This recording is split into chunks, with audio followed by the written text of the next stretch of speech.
नमस्कार, मी प्रशांत कदम. महाराष्ट्रामध्ये गेल्या 2 वर्षांपासून सातत्यानं ज्या पद्धतीचं राजकारण निर्माण झालेलं आहे त्याच्यामध्ये कायद्याचे प्रश्न आणि कायद्याची लढाईसुद्धा सातत्यानं आपल्याला दिसते आहे. आणि सत्ता संघर्षाचा विषय असेल, त्याच्यानंतर 2 राजकीय पक्षांच्या निवडणूक चिन्हाची लढाई असेल, त्याच्यानंतर आता एक मराठा आरक्षणाचा एक मोठा प्रश्न निर्माण झाला, त्याच्याबद्दल राज्य सरकारने एक कायदासुद्धा केलेला आहे. आता सामान्यांना राजकारणासोबत हे सगळे कायदेशीर मुद्देसुद्धा सातत्यानं समजून घ्यावे लागत आहेत. एवढं मोठं राजकारण जे आहे ते कायद्याच्या परिप्रेक्ष्यातून समजून घ्यावं लागतं आहे आणि त्याचमुळं सातत्यानं आपण एक नाव ऐकत असतो, ते म्हणजे घटनातज्ञ उल्हास बापट. बापट सर जे सांगतात ते त्यांच्या एकूण कायद्याच्या अभ्यासाला धरून सांगतात. मग त्याच्यानंतर त्यांना दोन्ही बाजूंनी त्यांच्यावरती ट्रोल करणारे लोक जे आहेत ते आपण बघतो. पण आज आपण त्यांच्याशी एक खास संवाद साधणार आहोत आणि गेल्या 2 वर्षामध्ये जे कायदेशीर प्रश्न झालेले आहेत त्याच्याबद्दलची त्यांची ठाम मतं ती का आहेत हे पण समजून घेणार आहोत आणि एकूण तुम्हाला पण त्यांच्याबद्दलचे जे प्रश्न पडलेले आहेत ते पण आपण त्यांना विचारणार आहोत. सर, खूप खूप स्वागत आहे. एकतर गेल्या 2 वर्षापासून आपण बघतो की सातत्यानं काही ना काहीतरी कायद्याचे प्रश्न निर्माण होत आहेत आणि तुम्ही जे सांगता म्हणजे सत्ता संघर्षाच्या केसमध्ये पण तुम्ही सांगितलेलं होतं की हे घटनाबाह्य सरकार आहे आणि अशा पद्धतीनं निकाल जो आहे तो यावा लागेल. पण मग प्रत्यक्षात निकाल आला त्याच्यानंतर लोक असं म्हणायला लागले की बघा, बापट सर सांगत होते वेगळंच आणि झालं मात्र भलतंच. म्हणजे तुम्ही जे सांगताय तसं कुठं झालं? हे जे सगळं लोक प्रश्न विचारतात त्यांना तुम्ही एकतर पहिल्यांदा काय सांगाल? मी कुठल्याही राजकीय पक्षाशी निगडीत नाही आहे. I am a perfectly non partisan person आणि वर्षानुवर्ष मी इंडियन कॉन्स्टिट्यूशन शिकवत असल्यामुळे my only loyalty is to the constitution of India, democracy of India. त्यामुळे बाकी लोक माझ्यावर काय टीका करतात याच्याशी माझं देणं घेणं नाही काही. त्यामुळे मी राज्यघटना शिकवण्याचं काम जून 73ला माझी SP कॉलेजमध्ये प्रोफेसर म्हणून नेमणूक झाली तेव्हापासून गेले 50 वर्ष मी कॉन्स्टिट्यूशन शिकवतो आहे आणि ते प्रामाणिकपणाने शिकवतो आहे. मला जे ट्रोलिंग होतं तुम्ही म्हणालात त्याच्याकडे मी लक्ष नाही देत. म्हणजे अगदी स्पोकन इंग्लिशचा पण उल्लेख होतो, त्याची नेमकी काय बॅकग्राऊंड आहे? म्हणजे लोकांना असं वाटतं की तुम्ही केवळ हेच करताय असं पण काही लोकांना वाटतं. नाही, कसं असतं की 2 विषय एखाद्या माणसाला येऊ शकतात, यावर लोकांचा का विश्वास बसत नाही हे मला कळत नाही. म्हणजे मादाम क्युरीसारख्या सायंटिस्टला 2 नोबेल प्राईज फिजिक्स आणि केमिस्ट्रीमधले मिळू शकतात, तर आमच्यासारख्या सामान्य माणसाला इंग्लिश पण येतं आणि कॉन्स्टिट्यूशन पण येतं. खरं कॉन्स्टिट्यूशनला इंग्लिशवर मास्टरी लागते, त्यामुळे इंग्लिश येणं हा एक ॲडिशनल फॅक्टर आहे कॉन्स्टिट्यूशनल लॉचा. आणि इंग्लिशचा मी जेव्हा इंडस्ट्रीमध्ये काही गोष्टी सांगायला लागलो त्यावेळी इंडस्ट्रीतनं मला इंग्लिश शिकवण्याच्या फार ऑफर्स यायला लागल्या. योगायोगाने माझ्या मिसेस पण इंग्लिशच्याच प्रोफेसर होत्या आणि योगायोगाने माझी दोन्ही मुलं पण केम्ब्रिजला पहिली आली आणि इंग्लिशचीच प्रोफेसर आहेत. त्यामुळे इंग्लिश अकॅडमी जोरात चालू झाली. त्यामुळे मी इंग्लिश शिकवतो हा माझा गुन्हा नाही आहे. आणि कॉन्स्टिट्यूशनल लॉचा मी ILS लॉ कॉलेजला 15 वर्ष कॉन्स्टिट्यूशनल लॉ डिपार्टमेंट माझ्याकडे होतं. त्यामुळे आज डझनानी माझे विद्यार्थी हायकोर्टात आणि सुप्रीम आम्ही दिल्लीत बघतो, सिद्धार्थ शिंदे तुमचे विद्यार्थी आहेत, देवदत्त कामत तुमचे विद्यार्थी आहेत आणि अनेक मला वाटतं न्यायमूर्ती पण आहेत. अनेक आत्ताच नवीन बॉम्बे हायकोर्टला नीला साठे आमच्या वेळची, म्हणजे मी शिकवले त्यावेळी ती नीला साठे होती, आता नीला गोखले आहे, ती आता हायकोर्टात जज म्हणून आली आहे. तेव्हा माझे अनेक विद्यार्थी ज्यांना मी कॉन्स्टिट्यूशन शिकवली ती सिनियर ॲडव्होकेट्स आहेत, जजेस आहेत. ते माझं सुपर स्पेशलायझेशन झाल्यासारखं झालं आहे कॉन्स्टिट्यूशन. आणि इंग्लिश मला येतं आणि मी तुम्हाला सांगितलं तसं तो माझा गुन्हा नाही आहे. सरांच्याकडून आपण सत्ता संघर्षाबद्दलचे जे काही प्रश्न आहेत त्याच्याबद्दल आता त्यांचं मत काय आहे या सगळ्या मधल्या घडामोडीनंतर हे विचारूच. पण आता ताजा विषय मराठा आरक्षणाचा आहे. सर, महाराष्ट्रामध्ये तिसऱ्यांदा असं झालं आहे की सलग 3ऱ्या सरकारनं कायदा करून मराठ्यांना आरक्षण दिलेलं आहे. याच्या आधी 2 आरक्षणं टिकली नाहीत, म्हणजे एक हायकोर्टापर्यंत टिकलं, दुसरं सुप्रीम कोर्टात जाऊन रद्द झालं. आता पुन्हा एकदा हा प्रयत्न होतोय. या प्रयत्नात याच्या आधीच्या 2 प्रयत्नांपेक्षा काय वेगळं दिसतंय की ज्याच्यामुळं टिकेल असा दावा जो आहे जे सरकार करतंय ते तुम्हाला असं वाटतंय की त्याच्यामध्ये काही तथ्य असेल? आता बघा, पुन्हा कुठल्याही राजकारणात न जाता एक बेसिक माहिती मी आपल्याला सांगतो की भारतीय राज्यघटनेखाली 2 तऱ्हेची आरक्षण आहेत. एक कायदेमंडळातलं आरक्षण आहे आणि एक शिक्षण आणि नोकऱ्यांमधलं आरक्षण आहे. कायदेमंडळातलं जे आरक्षण आहे ते दर 10 वर्षांनी घटना दुरुस्ती करून वाढवावं लागतं. 334 कलमाखाली आता आत्तापर्यंत घटना दुरुस्त्या झाल्या आणि आता ते 2030पर्यंत वाढवलेलं आहे. लोकसभा विधानसभेमध्ये शेड्यूल कास्ट शेड्यूल ट्राईब ज्यांचं ते आरक्षण आहे. नोकऱ्यांमधलं आणि शिक्षणामधलं जे आरक्षण आहे ते कलम 15-16 याच्या खाली येतं आणि त्याच्याबद्दल खूप गैरसमज आहेत. एक, आरक्षण हा मूलभूत अधिकार नाही आहे, पहिली गोष्ट. आंबेडकरांनी घटना समितीमध्ये जे ऑगस्ट 48च्या सुमारास भाषण केलं, त्यात त्यांनी क्लिअर केलं की 14व्या कलमाखाली इक्वालिटीचा अधिकार दिलेला आहे, तो मूलभूत अधिकार आहे.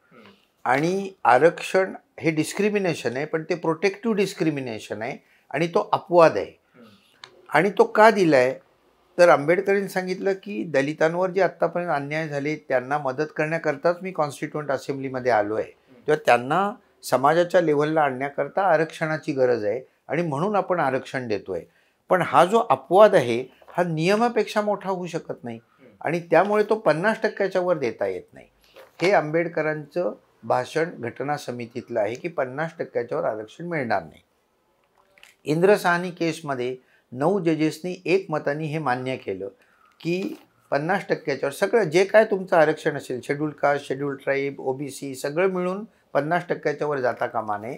त्यात त्यांनी एकच बारीक वाक्य आहे की एक ॲब्सोल्युटली एक्सेप्शनल काही स्थिती असेल तर त्याकरता 0.5% 1% पुढे मागे करता येईल. हे इंद्रसाहनी केस 92 सालची, म्हणजे गेले 30 वर्ष भारतामध्ये हा लॉ आहे की 50% वर देता येत नाही. अपवादात्मक स्थिती फक्त पण करावी ती लागते. सुद्धा म्हणजे खऱ्या अर्थाने अपवादात्मक स्थिती.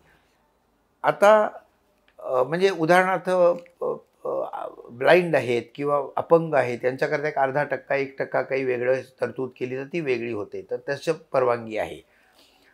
आता झालंय काय की आत्ताचं जे आता तुमचं आत्ताचं जे आहे ते ट्रिपल टेस्ट एक तुम्हाला जाता जाता सांगतो की मागच्याच आपल्या केसमध्ये महाराष्ट्राच्या सुप्रीम कोर्टाने 5 जजेसनी सांगितलं ट्रिपल टेस्ट याचा अर्थ एक, मागास आयोग असायला पाहिजे आणि त्यांनी त्या गटाला मागास सिद्ध करायला पाहिजे आणि ते योग्य रीतीने सिद्ध करायला पाहिजे. म्हणजे त्यांनी केलं म्हणून सुप्रीम कोर्ट मान्य करेल अशातलाही भाग नाही.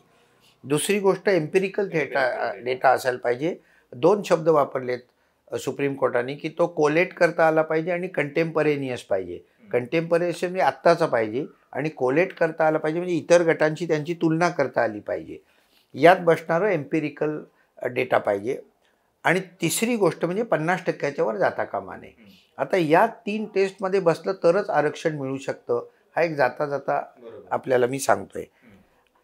आता आत्ताच्या आपल्या ह्याच्याकडे येऊ एकदम, हे पहिली बेसिक गोष्ट झाल्यानंतर की आत्ताचा जो आहे त्याचं मी ते मुद्दामून ऐकलं आणि 17 पानाचं काहीतरी ते वाचून काढलं. महाराष्ट्र राज्य सामाजिक आणि शैक्षणिक मागास वर्गाकरिता आरक्षण अधिनियम 2024 याच्यात त्यांनी असं म्हटलं आहे की सोशली आणि एज्युकेशनली मराठा बॅकवर्ड आहेत आणि त्यामुळे त्यांना एम्प्लॉयमेंट आणि एज्युकेशनमध्ये आरक्षण मिळायला पाहिजे. हे इतर आरक्षणावर परिणाम न करता द्यायचं असेल तर 10% ॲडिशनल वेगळा गट करून द्यायला पाहिजे. सोशली अँड एज्युकेशनली बॅकवर्ड क्लासचा वेगळा गट करायचा. आता इथे प्रॉब्लेम असा येणार आहे की ओबीसीची व्याख्या हीच आहे, सोशल अँड एज्युकेशनल बॅकवर्ड. मग हा गट वेगळा केला तर तो ओबीसीमध्येच जायला पाहिजे. ओबीसी जायला पाहिजे. तो वेगळा गट का एक्सेप्शनल काय झालं घटनेनुसार एससी, एसटी आणि ओबीसी हेच 3 प्रवर्ग आहेत की ज्यांना आरक्षण देता येतं. अगदी बरोबर. त्यामुळे हा जो गट केलाय या गटाची डेफिनेशनमुळे ओबीसीशी जुळणारी आहे, तर तो वेगळा गट कसा होऊ, एक्सेप्शनल केस कशी होऊ शकेल, हा फार मोठा प्रश्न निर्माण होणार आहे. आणि त्यातनं एक गोष्ट मात्र मी वर्षानुवर्ष गेले सांगतोय ती त्यांनी मान्य केली आहे की उन्नत आणि प्रगत जो त्यातला भाग आहे म्हणजे क्रीमी लेअर आम्ही त्याला इंग्लिशमध्ये म्हणतो त्याला काढायला पाहिजे. ती क्रीमी लेअरची व्याख्या आपल्याकडे फार चुकीच्या अनेक व्याख्या केलेल्या आहेत आतापर्यंत. 8 लाख वार्षिक 8 लाख म्हणजे 60-65 हजार वाला गरीब मनुष्य धरायचा म्हणजे हे भारताच्या याच्या वाढवली पाहिजे. तर ते क्रीमी लेअर जी आहे ती काढून टाकायला पाहिजे. आता तुम्ही म्हणालात तसं की पृथ्वीराज चव्हाणांच्या काळात एक झालं, फडणवीसांच्या काळात झालं. त्यावेळी मला विचारण्यात आलं होतं आणि त्यावेळी मी त्यांना सांगितलं होतं की 16% हे आरक्षण टिकणं शक्य नाही. ते हायकोर्टाने 12% वर आणलं. हायकोर्टाने ते कसं मान्य केलं हा अजून माझ्या पुढचा प्रश्न आहे. कारण 141 कलमाखाली सुप्रीम कोर्टाचा जो निर्णय असतो तो हायकोर्टांवर बंधनकारक असतो आणि सुप्रीम कोर्ट ज्यावेळी म्हणतं की 50% वर देता येणार नाही त्यावेळी 62% यांनी मान्य कसं केलंय मला कळलं नाही, पण तिथून ते सुप्रीम कोर्टात गेलं आणि सुप्रीम कोर्टाने ते डिसमिस केलं. पण मग या आरक्षणाबद्दल तुम्हाला काय वाटतं की हे आरक्षण पुढे जाऊन त्याचं काय भवितव्य होणार आहे, टिकणार की नाही? आता देवेंद्र फडणवीसांच्या काळात जे केलं टिकलं नाही, त्यात ज्या बारीक सारीक सुधारणा यांनी केलेल्या आहेत, त्यामुळे हे टिकेल हा थोडी भाबडी आशा आहे असं मला वाटतंय. बरं, कारण त्या गोष्टी काय आहेत की ज्या त्यांनी सुधारल्यात? आता त्यांनी म्हटलेलं आहे, त्यांनी निष्कर्ष जो काढला आहे या अहवालामध्ये, तो म्हणजे शिक्षणाची पातळी यांची कमी इतरांपेक्षा कोलेट करून, त्यानंतर आर्थिकदृष्ट्या हे मागास आहेत त्यामुळे त्यांचं शिक्षण कमी होतं, सरकारी नोकऱ्यात त्यांचं प्रमाण कमी आहे, उन्नत वर्ग 16% म्हणजे 84% मराठा मागास आहेत. आता इथे माझं पुन्हा एकमत आहे त्यांच्याशी, माझं स्वतःचंही असं मत आहे. आता माझ्या घरी जी कामाला बाई आहे ती 4थी पास आहे, ती शैक्षणिक मागास आहे, तिची आर्थिक स्थिती खराब आहे, तर अशा मराठा लोकांना मिळायला पाहिजे. परंतु जे साखर सम्राट आहेत, जे शिक्षण सम्राट आहेत, जे मुख्यमंत्री आहेत, उपमुख्यमंत्री आहेत, हे पण मराठा असतील तर त्यांना नाही मिळता कामा. हा गट निश्चित ठरवला पाहिजे की ज्यांना आरक्षण मिळणार नाही, मराठ्यांना दिलं तरी, आणि मराठ्यांना दिलं तर ते ओबीसीतनं जाईल. हा पुढे बोलतो मी पुरा, तो मुद्दा एक आहेच. आता राजकीय आरक्षणाची गरज नाही असं त्यांनी त्याच्यातच म्हटलेलं आहे. त्यांनी उदाहरणं देताना बिहार आणि तामिळनाडूचं दिलेलं आहे.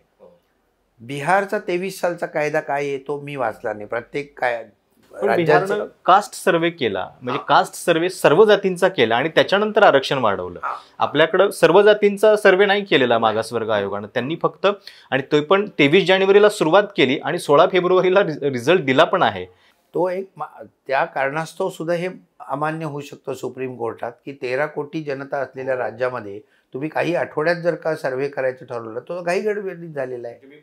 बघत होतो की 1,58,00,000 कुटुंबांचा सर्वे त्यांनी एका महिन्याच्या कमी कालावधीत केला अशी सरकारला माहिती दिली आहे. त्यामुळे तो एक भाग झाला बिहारचा, तो वादग्रस्त असू शकतो. पण त्यांनी तमिळनाडूचं जे दुसरं उदाहरण दिलं आहे ते तर मला लक्षातच येत नाही की ही लोक कायद्याची लोक आहेत. हे शुक्रे नावाचे जे कोण आहेत, न्यायमूर्ती शुक्रे, तमिळनाडूतलं आरक्षण हे 9व्या शेड्यूलमध्ये तो कायदा टाकल्यामुळे वाचलेला आहे. 9व्या शेड्यूलमध्ये 31B खाली कुठलाही कायदा जर का 9व्या शेड्यूलमध्ये टाकला तर कायदेशीर कवच आहे, नाही, त्याला तो मूलभूत अधिकारांवर अतिक्रमण करतो म्हणून त्याला इनव्हॅलिडेट करता येत नाही. म्हणजे इक्वालिटीच्या जो आंबेडकरांनी सांगितलं त्या ते लागू पडत नाही. पण 9व्या शेड्यूलमध्ये कायदा टाकायचा असेल तर घटना दुरुस्ती करावी लागते, कारण 9व्या शेड्यूलला घटनेचा भाग आहे. म्हणजे ते पार्लमेंटकडे गेलं, 2/3 मेजॉरिटीनी पार्लमेंटनी ते करायला पाहिजे. महाराष्ट्र शासनाच्या हातातच नाही आहे ते, हे पार्लमेंटचा अधिकार आहे. तेव्हा हे जे उदाहरण त्यांनी दिलं आहे हे उदाहरणच मुळात चुकीचं दिलेलं आहे. आणि त्यात पुढे जाऊन आता असं स्थिती निर्माण झाली आहे की केशवानंद भारती खटल्यानंतर बेसिक स्ट्रक्चरला हातच लावता येत नाही. म्हणजे फेडरलिझम असेल, लोकशाही असेल, फेअर अँड फेअर इलेक्शन्स असतील, इक्वालिटीचा अधिकार असेल, हे सगळं बेसिक स्ट्रक्चरचा भाग धरलेला आहे. घटना दुरुस्ती करून सुद्धा बेसिक स्ट्रक्चर बदलतं, कायद्याने तर सोडाच नाहीच येत, पण घटना दुरुस्ती करून पण करता येत नाही. आणि त्यामुळे तो त्याचा निकाल सुद्धा सुप्रीम कोर्ट, आता बघा किती कसे 94 साली तो झालाय, आज 24 साल आलं, म्हणजे 30 वर्ष तो खटला पडू दे, अजून त्याचा निकाल लागलेला नाहीये. आरक्षण मिळतच आहे त्यांना. हे आपल्या सुप्रीम कोर्टाचं म्हणजे एकूणच न्यायालयीन व्यवस्थेचा फार मोठा दोष आहे की justice delayed is justice denied. त्यामुळे तुम्ही इतके वर्ष झाली तुम्ही निर्णय देत नाही आहात. आता काश्मीरचा निर्णयाला 5 वर्ष लागली, कित्येक निर्णय 5-5 वर्षांनी येत आहेत. तुम्ही आता जे वाक्य उच्चारलं, justice delayed is justice denied, त्याच्यामुळे मला विधानसभा अध्यक्ष राहुल नार्वेकरांची आठवण झाली की ते निकाल देताना कायम या वाक्याचा उद्घोष करायचे आणि त्यांनी म्हणजे फार भारी निर्णय दिला की कुणीच अपात्र नाहीये. तर 10 शेड्यूलचं भवितव्यच त्याच्यामुळे धोक्यात आलं असं तुम्हाला वाटतं? काय त्याच्याबद्दल मला? कसं आहे, आपण एका वेगळ्या विषयात जातोय आरक्षणाकडनं, पण 10 शेड्यूल जेव्हा 52वी घटना दुरुस्ती करून राजीव गांधींनी घातलं त्यावेळी त्याची भूमिका अशी होती की राजकीय करप्शन जे आहे, लोक पक्ष बदलतात त्याच्यावर निर्बंध आणायला पाहिजेत, आणि राजकीय करप्शन कमी झालं की इतर सर्वच करप्शन कमी होतं, हा त्याच्या मागची भूमिका होती. एक लक्षात घ्या की त्याच्या आधीचे अनेक पंतप्रधान हे करू म्हणत होते पक्षांतरबंदी कायदा, पण प्रत्यक्षात केला नव्हता. राजीव गांधींनी मॅनिफेस्टोमध्ये वचन दिलं होतं आणि ते निवडून आल्यावर 1 महिन्यात त्यांनी तो केला. वास्तविक त्यावेळी लोक त्यांच्याकडे येत होते. त्यांना 400हून जास्त लोकसभेत सीट्स होत्या आणि लोक त्यांच्याकडे ते येत असताना त्यांनी हा कायदा केला की पक्ष बदलायचा नाही. विरोधक संपू शकले असते त्यावेळी. हो हो हो आणि सहज संपू शकले असते. तो कायदा जो केला तो पक्षांतर बंदी होऊ नये म्हणून केला ना, कारण एकेका दिवसात लोक 2-2दा पक्ष त्यावेळी बदलायला लागले होते. आता झालंय काय की हा कायदा भक्कम करून भारताची लोकशाही भक्कम करणं हे बाजूलाच राहिलं आणि यातनं पळवाटा कशा काढायच्या याकडेच लक्ष द्यायला लागले. आता मला फार दुर्दैवाने म्हणावं लागतं असं की एक तर राजकीय लोक तर पळवाटा काढतील ते ठीक आहे, पण मी वर्षानुवर्ष माझ्या विद्यार्थ्यांना लॉ शिकवतोय त्यावेळी मी त्यांना नेहमी सांगतो की तुम्ही तुमच्याकडे आलेला मनुष्य तुम्हाला फिया देतो, त्याला चांगला कायदा सल्ला द्या, पण त्याच्यात घटनेची मोडतोड होत नाही ना हे बघा. आणि नानी पालखीवाल्यांना आदर्श ठेवा. नानी पालखीवाल्यांकडे जेव्हा इंदिरा गांधींची केस आली इलेक्टोरल करप्शनची ती त्यांनी घेतली, पण इंदिरा गांधींनी जेव्हा आणीबाणी डिक्लेअर केली त्यावेळी ते म्हणाले मी तुमची केस घेणार नाही, कारण तुम्ही राष्ट्राच्या विरुद्ध कार्य करताय, देशाचं नुकसान जिथे होतं आहे तो माझा क्लायंट असू शकत नाही. गोखले नावाचे लॉ मिनिस्टर होते, त्यांनी नानी पालखीवाल्यांना फोन केला की तुम्ही इंदिरा गांधींची केस का नाकारताय. एका वाक्यात नानी पालख्यांनी सांगितलं की this point is not negotiable. Indira गांधींची केस मी घेणार नाही. जिथे देशाचं नुकसान होत आहे, लोकशाहीचं नुकसान होत आहे, घटनेचं नुकसान होत आहे, तिथे मी ती केस घेणार नाही. हा आदर्श आत्ताच्या वकिलांनी ठेवायला पाहिजे.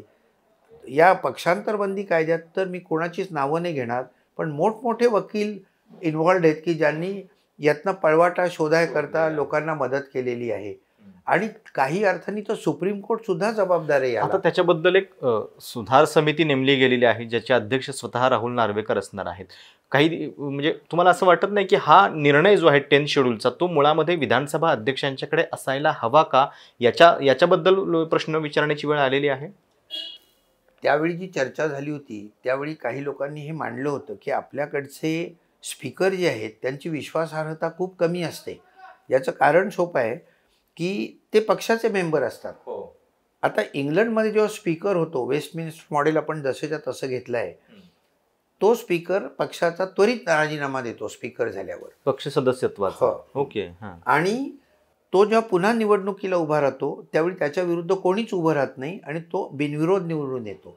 तो अंपायरसारखं काम करतो, तो कुठल्याही पक्षाचा नसतो. आपल्याकडे एक व्यंकय्या नायडूंचं उदाहरण सोडलं माझ्या माहितीप्रमाणे की ते जेव्हा व्हाईस प्रेसिडेंट झाले त्यावेळी राज्यसभेचे अध्यक्ष झाले त्यावेळी त्यांनी भाजपचा तात्पुरता राजीनामा दिला. हे मला विनय सहस्रबुद्धे यांनी सांगितलं. तर बरं खरं खोटं तुम्ही तपासून घ्या, पण हे बरोबर आहे, हे आदर्श आहे. पण आपल्या इथं नार्वेकर हे BJPचे मेंबरच आहेत आत्ता. मग तुम्ही अपेक्षाच करू शकत नाही की ते फार काही अंपायरसारखा निर्णय देतील. त्यामुळे त्याच वेळी सूचना देण्यात आली होती. बाकी सगळी डिस्क्वालिफिकेशन जी आहेत आपल्याकडची ती आता राज्यापुरतं बोलतो मी, ते गव्हर्नर निर्णय घेतो आणि तो इलेक्शन कमिशनच्या सल्ल्यानुसार निर्णय घेतो. म्हणजे ते इंडिपेंडंट दोन्ही ऑथॉरिटीज होतात. फक्त पक्षांतरबंदी कायद्याखाली 10व्या शेड्यूलखाली डिस्क्वालिफिकेशन निर्णय स्पीकरकडे दिलेला आहे. त्याचवेळी लोक म्हणत होते की इथे रिटायर्ड जज वगैरेचं कोणीतरी नेमा म्हणजे ते चालू शकेल, पण स्पीकरची विश्वासार्हता ही कमी कमी होत चालली आहे. तर ते माझ्या मते ते चुकीचं आहे. बरं, आता विधानसभा अध्यक्षांनी निकाल देऊन झालेला आहे, निवडणूक आयोगानं निकाल देऊन झालेला आहे. तुम्हाला असं किती वाटतं की सुप्रीम कोर्टामध्ये हे निकाल जे आहेत ते बदलले जाऊ शकतात म्हणून पुढं अजून काही होप्स वाटतात तुम्हाला? नाही, supreme court is the final interpreter of the Indian constitution आणि त्यामुळे घटनेच्या विरुद्ध काही घडलं म्हणजे कायदा असो किंवा एक्झिक्युटिव्ह ॲक्शन असो किंवा क्वेसाय ज्युडिशियल केस असो, ही तर क्वेसाय ज्युडिशियल आहे, तर सुप्रीम कोर्ट ते बदलू शकतं. म्हणजे अपील होऊ शकतं सुप्रीम कोर्टाकडे, सुप्रीम कोर्टाचा निर्णय अंतिम असेल. बरं, पण सर आता या डिस्क्वालिफिकेशनमध्ये म्हणजे 10th शेड्यूलच्या अंतर्गत जे डिस्क्वालिफिकेशन होतं ते फक्त टर्म पुरतंच आहे. आता महाराष्ट्र विधानसभेची टर्म संपणार ऑक्टोबर 2024च्या आसपास. मग आता कार्यकाळ कमी उरलेला असताना म्हणजे या सगळ्यामध्ये शेवटी काळच न्याय करणार आहे, ती वेळ जी आहे ती खूप निर्णायक ठरेल असं वाटतं. नाही, कसं असतं, एक तर हा निर्णय जो आहे पक्षांतराचा हा स्पीकरनी घेतला आहे, इलेक्शन कमिशननी घेतला आहे, परंतु अंतिम निर्णय हा लोकांच्याच हातात आहे. म्हणजे मी नेहमीच म्हणतो की अंतिम आपली राज्यघटनेची सुरुवातच वी द पीपल ऑफ इंडियापासून होते. सॉव्हेरेंटी जी आहे ती लोकांकडे आहे. ही सॉव्हेरेंटी जी आहे म्हणजे सार्वभौमत्व हे तात्पुरतं लेजिस्लेचरकडे दिलं जातं. त्यामुळे न्यायालय काय म्हणतं हे बरोबर आहे, पण शेवट अंतिम निर्णय जनता घेणार की शरद पवार बरोबर आहेत का अजित पवार बरोबर आहेत, बरोबर, ते ठाकरे बरोबर जनतेच्या. आहेत का शिंदे बरोबर आहेत, हे शेवट निवडणुकीत ठरणार. पण तुम्ही पहिल्यापासून सांगत होतात की हे सरकार जे आहे ते घटनाबाह्य आहे म्हणून, पण आत्तापर्यंत तरी ते टिकलेलं आहे. मुख्यमंत्री एकनाथ शिंदे पण वारंवार पब्लिकली सांगतात की आमच्या सरकारबद्दल वेगवेगळ्या डेडलाईन दिल्या गेल्या, आत्ताच कोसळेल मग कोसळेल, पण हे सरकार मात्र अद्यापही कोसळलेलं नाही आहे. तर अनेकदा म्हणजे असं वाटतंय का की पुस्तकी भाषा वेगळी आणि व्यवहारामधले निर्णय जे आहेत ते वेगळे होत आहेत, किंवा त्या कायद्याचं इंटरप्रिटेशन करण्यामध्ये किंवा त्याच्यातल्या पळवाटा शोधण्यामध्ये राजकारणी हुशार ठरतायत आणि त्यामुळं आपलं काम बजावून घेत आहेत त्याच कायद्यांच्या आधारे? राजकारणी आणि वकील दोघंही हुशार ठरतात. वकील तितकेच जबाबदार आहेत ना. आता एक गोष्ट लक्षात घ्या की सुप्रीम कोर्टाने हा जो निर्णय दिला त्यात मी जे म्हणत होतो 7-8 मुद्दे त्यांनी बरोबर सांगितले की गव्हर्नर चुकला, स्पीकर चुकला वगैरे वगैरे. पण पळवाटा अशा राहिल्या की एकाच वेळी 2/3 लोकांनी जायला पाहिजे हे त्यांनी स्पष्ट केलं नाही. त्यामुळे 16च लोक जे पहिले गेले ते खरे डिस्क्वालिफाय व्हायला पाहिजे होते, ते झाले नाहीत. स्पीकर हा निर्णय सुप्रीम कोर्टाने दिला असा की एकाच वेळी 2/3 जायला पाहिजेत किंवा स्पीकरनी 2 महिन्याच्या आत निर्णय घ्यायला पाहिजे. नार्वेकर साहेब लांबवत नेत होते ते सगळं. आणि सगळ्यात महत्त्वाचं म्हणजे स्टेटस को अँटी जे आम्ही लॉमध्ये शिकवतो ते त्यांनी मान्य नाही केलेलं. गव्हर्नर जर का चुकला असेल आणि त्याच्यानंतर उद्धव ठाकरेंनी राजीनामा दिला असेल तर स्टेटस को अँटी म्हणजे आधीची परिस्थिती पुन्हा पूर्ववत करायची, म्हणजे उद्धव ठाकरेंना पुन्हा चीफ मिनिस्टर करायला पाहिजे होतं. हे स्टेटस को अँटी आहे. तेही सुप्रीम कोर्टाने त्याच्यावर काहीच बोलले नाही सुप्रीम कोर्ट. तेव्हा सुप्रीम कोर्टाने जो निर्णय देताना इतक्या पळवाटा ठेवल्या गेल्या की त्याचा परिणाम होऊन आज हे कित्येक महिने आता हे सरकार चालू आहे जे माझ्या मते घटनाबाह्य आहे. पण सर म्हणजे हे सरकार घटनाबाह्य आहे या विधानावरती तुम्ही अजूनही ठाम आहात? कसं होतं तुम्हाला खरं सांगू का की अत्यंत दुर्दैव आहे, पण आपल्या लोकशाहीमध्ये ज्यांनी अंपायरसारखं काम करावं अशी अपेक्षा आहे, म्हणजे इलेक्शन कमिशन आहे, गव्हर्नर आहे, स्पीकर आहे किंवा काही अर्थाने सुप्रीम कोर्ट आहे, यांची विश्वासार्हता कमी होत चालली आहे. आणि याचं कारण असं की ते कुठल्या ना कुठल्या पक्षाशी निगडीत असायचे. सुप्रीम कोर्टाबद्दल नाही मी बोलत आहे, परंतु स्पीकर हा आपल्या इथे पक्षाचाच मेंबर असतो. त्यामुळे त्याच्याकडनं अंपायरसारखी अपेक्षा करणंच मुळात गैर आहे. आणि काही तर स्पीकरच 2-2, 3-3 वेळा पक्ष बदललेले असतात. त्यामुळे त्यांच्या लॉयल्टीबद्दल आपल्याला काही बोलता येत नाही.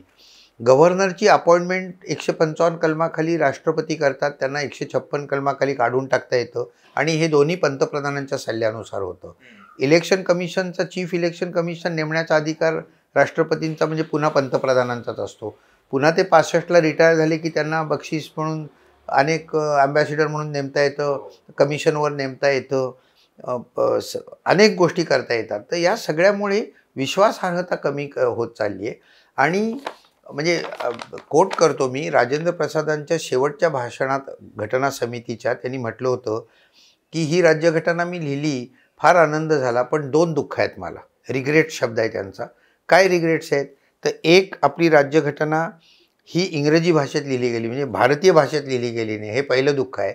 आणि दुसरं दुःख असं आहे की आपल्या राज्यघटनेत अशी कुठलीही तरतूद नाही की that would guarantee that only people with integrity and character would enter parliament. बरोबर, कारण शेवटी कायदा म्हणजे न्यूट्रल असतो, तो जो वापरतोय त्याच्या वृत्तीनुसार ते म्हणजे न्यूक्लिअर पॉवर चांगल्याकरता वापरायची का न्यूक्लिअर बॉम्ब करायचा हे तुमच्या हातात असतं. तसंच घटनेच्या बाबतीत आम्ही लॉ शिकवताना असं म्हणतो की कॉन्स्टिट्यूशन आणि कॉन्स्टिट्यूशनलिझम यातला फरकच आहे. कॉन्स्टिट्यूशन म्हणजे लिखित राज्यघटना आणि कॉन्स्टिट्यूशनलिझम म्हणजे त्याच्या आत्म्याप्रमाणे वागण्याची प्रवृत्ती. तर आपल्याकडे काय होतं की घटनेचा मूळ अर्थ आत्मा जो आहे तो समजावून न घेता कायद्यातून पळवाटा काढायचा प्रयत्न केला जातो. तर हे फार दुर्दैव. आता अँटी डिफेक्शन लॉचंच घ्या ना, मी तर पहिल्यापासून असं मांडत आलो आहे की हा 1/3 आता काढून टाकलं त्यांनी, आता 2/3. आणि त्यातही विलिनीकरण हा केवळ एकच ऑप्शन. हो, 2/3 आणि ते मर्जर व्हायला पाहिजे, म्हणजे 4था पॅराग्राफ येतो आपल्या शेड्यूलमधला. माझं मत असं आहे की तुम्ही जर का पक्ष सोडलात तर तुम्ही राजीनामा देऊन पुन्हा लोकांकडे जाऊन निवडून या तुमच्या जोरावर. कारण तुम्ही आत्ता निवडून जे आलात ते पक्षाच्या तिकिटावर निवडून आलात. लोकांनी तुम्हाला जे मत दिलं आहे ते पक्षाच्या आयडिओलॉजीला दिलेलं आहे. तेव्हा तुम्ही पक्षाला न विचारता पक्ष सोडलात तर तुम्हाला you have no moral right.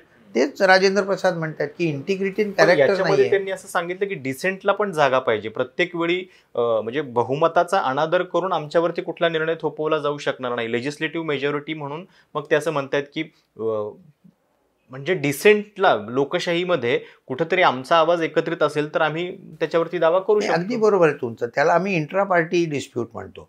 तुमचं पटत नाही ना, मग पार्टीच्या जनरल मीटिंगमध्ये ते भांडा आणि तुम्ही नवीन अध्यक्ष नेमा पार्टीमध्ये. पण तुम्ही निवडून आल्यानंतर जर का म्हणालात की आम्ही पार्टी सोडतो तर नाही सोडता येणार. आणि त्याला चंद्रचूड यांनी फार चांगली उपमा दिली आहे की तुम्ही अम्बिलिकल कॉर्ड नाही तोडू शकत. तुमचा जन्म जो झालाय तो पार्टीतून झालेला आहे. तेव्हा तुम्ही आईला विसरायचं ना आता म्हणायचं आमचाच पक्ष आहे हा, हे चुकीचं आहे. तेव्हा या संपूर्ण म्हणजे थोडक्यात सांगतो की हे जे अँटी डिफेक्शन लॉ आहे या सगळ्यावर सुप्रीम कोर्टाने क्लॅरिटी आणणं आवश्यक आहे. आणि आता ही मला असं वाटतं की राजकारणातील लोकांजवळ तितकी कॅरेक्टर नाही आहे. तेव्हा सुप्रीम कोर्टाने याच्यावर एकमताने निर्णय देऊन क्लॅरिटी आणणं आवश्यक आहे आणि भक्कम करणं आवश्यक आहे, ज्यानुसार हे अशी पक्षांतरं होणार नाहीत.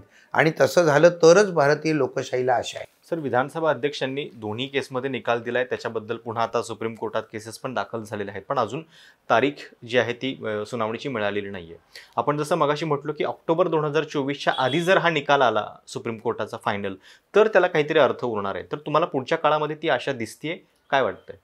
नाही, तसं काही मी सांगू शकत नाही आणि त्याला मी दोषी देत नाही. कारण सुप्रीम कोर्टामध्ये 60-70 हजार खटले पडून आहेत आणि 34 जजेस आहेत. त्यामुळे वेळ लागणं अगदी स्वाभाविक आहे. पण आत्ताच्या coming back to anti defection law, supreme कोर्टाने काय सांगितलं की पक्ष कुठला हे ठरवताना इलेक्शन कमिशननी किंवा स्पीकरनी कसले विचार करायला पाहिजेत.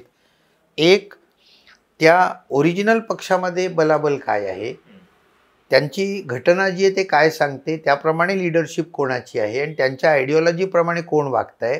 आणि चौथी गोष्ट म्हणजे विधानसभामधलं बहुमत म्हणजे लेजिस्लेचरचं खासदार आमदार खासदारांची संख्या. इथे दोन्ही ठिकाणी काय झालं महाराष्ट्रामध्ये की राज्यघटनेचा विचार करता येत नाही आहे, त्या म्हणजे पक्षाच्या घटनेचा विचार करता येत नाही आहे, त्यानंतर आयडिओलॉजीचा विचार करता येत नाही आहे, ते सगळंच अस्पष्ट आहे. आणि म्हणून उरलं काय तर आम्ही फक्त खासदार आमदारांची संख्या बघतोय. आता असं जर का तुम्ही करायला लागलात तर आजच्या काळामध्ये हे मी सांगायचीच गरज नाही की आमदार खासदार हे कसे विकत घेता येऊ शकतात. म्हणजे त्यांना भीती दाखवली जाऊ शकते तुरुंगाची, किंवा त्यांना आमिष दाखवली जातात, त्यांना मिनिस्टरशिपची आशा दाखवली जाते. तर त्यांना फोडणं हे काही फार अवघड नाही. मग असं होईल की जे श्रीमंत आहेत, ज्यांच्या पाठीशी इंडस्ट्रियलिस्ट उभे आहेत, असे लोक सहज विकत घेऊ शकतील. मग इथे बेसिक लोकशाहीलाच सुरुंग लागतोय. तेव्हा या सगळ्याकरता सुप्रीम कोर्टाने अँटी डिफेक्शन लॉ अत्यंत भक्कम करायला पाहिजे असं माझं व्यक्तिगत मत आहे. पण गेल्या 2 वर्षामध्ये महाराष्ट्रामध्ये ज्या घटना घडल्या त्याच्यामुळं सामान्य माणसांना सुद्धा हे 10th शेड्यूल त्याच्यानंतर इतर लिगल कन्सेप्ट्समध्ये थोडासा म्हणजे त्याचा अभ्यास करावा लागला, त्याच्याबद्दल माहिती घ्यावी लागली. हे सगळं राजकारण बघितल्यानंतर तुम्हाला आता शेवटचं काय वाटतंय नेमकं की हे कुठल्या दिशेनं चाललेलं आहे? नाही, आता यात मी कुठलेही शोध लावत नाही, परंतु राज्यशास्त्रामध्ये एक सोपं कॉन्सेप्ट आहे की जेव्हा पंतप्रधानांना पूर्ण बहुमत असतं त्यावेळी पंतप्रधान हुकुमशाहीकडे झुकतात. म्हणजे हे इंग्लंडमध्येही घडलेलं आहे, आपल्याकडे इंदिरा गांधींच्या काळात घडलं, आता मोदींच्या काळात घडतं आहे. मग पंतप्रधानांच्या प्रभावाखाली सर्व एजन्सीज येतात, मग ते इलेक्शन कमिशन असो, स्पीकर असो, गव्हर्नर असो. तर यासाठी ऑपोजिशन तितकंच पॉवरफुल असणं आवश्यक असतं जे आपल्याकडे विखुरलेलं आहे. म्हणजे 35% मतं निवडून आलेल्याला मिळाली तर 65% मतं त्याच्या विरुद्ध पडलेली असतात, पण ती वाटली जातात आणि 35% वाला सरकारमध्ये येतो. तर हे याला इलाज नाही की as long as we don't find a better system हे असंच चालू राहणार आहे. पण ऑपोजिशन हे पॉवरफुल असायला पाहिजे, तर लोकशाहीची आशा वाढते, लोकशाही सुदृढ होते. म्हणजे पण या संपूर्ण काळामध्ये ज्या पक्षांच्यावरती हे लीगल चॅलेंज आहे त्यांनी तुमच्या घटनेच्या या अभ्यासाचा म्हणजे फायदा व्हावा आपल्याला किंवा त्याच्यामध्ये काहीतरी कायदेशीर लढाईमध्ये आपल्याला थोडासा पुढं जाता येईल म्हणून काही कधी अप्रोच केला तुम्हाला? नाही, आता काय मी नावं नाही सांगू शकणार, पण अनेक मोठे नेते माझ्याकडे आलेले आहेत. पण होतं काय, ते राज्यघटना समजावून घेण्याकरता माझ्याकडे येतात. परंतु शेवट ते बाहेर गेले, की मॉर्गॅन नावाचा फार मोठा सायंटिस्ट होता, पॉलिटिकल सायंटिस्ट. त्यांनी सांगितलंय, की ते इंटरनॅशनल पॉलिटिक्सवरचं पुस्तक आहे त्याचं, की international politics like all politics is power politics.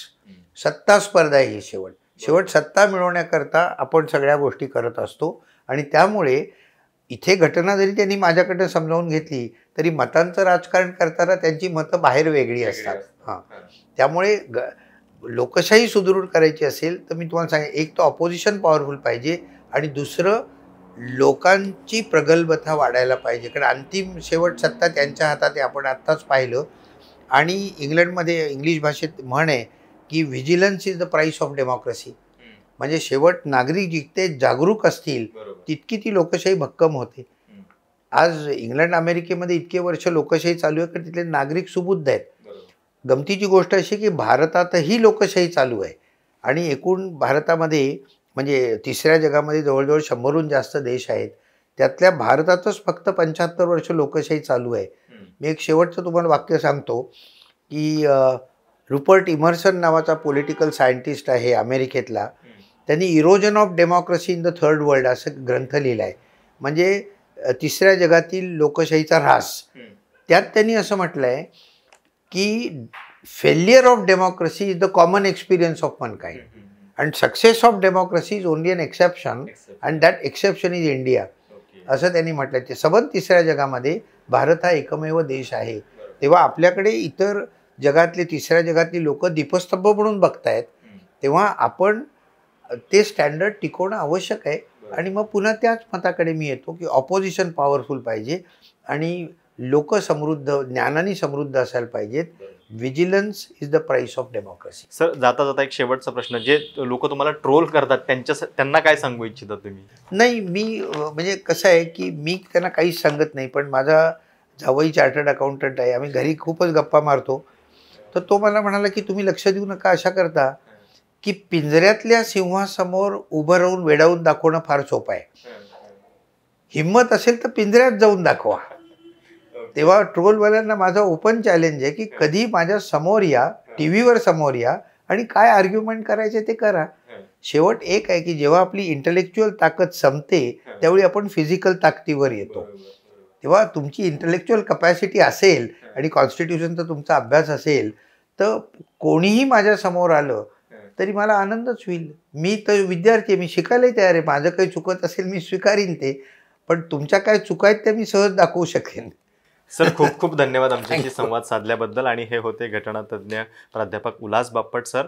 आणि आशा आहे की तुम्हाला सरांच्याबद्दल गेल्या 1.5-2 वर्षामध्ये आपण जे सातत्यानं त्यांच्याकडून म्हणजे इतर कायदेशीर मुद्दे समजून घेत असतो त्याच्याबद्दलची तर उत्तरं मिळाली असतीलच, पण त्यांचं जे सध्या ट्रोलिंग चालू आहे किंवा इतर त्यांच्याबद्दल ज्या चर्चा होत असतात त्याच्याबद्दल पण अगदी स्पष्टपणे, थेटपणे सर बोललेले आहेत.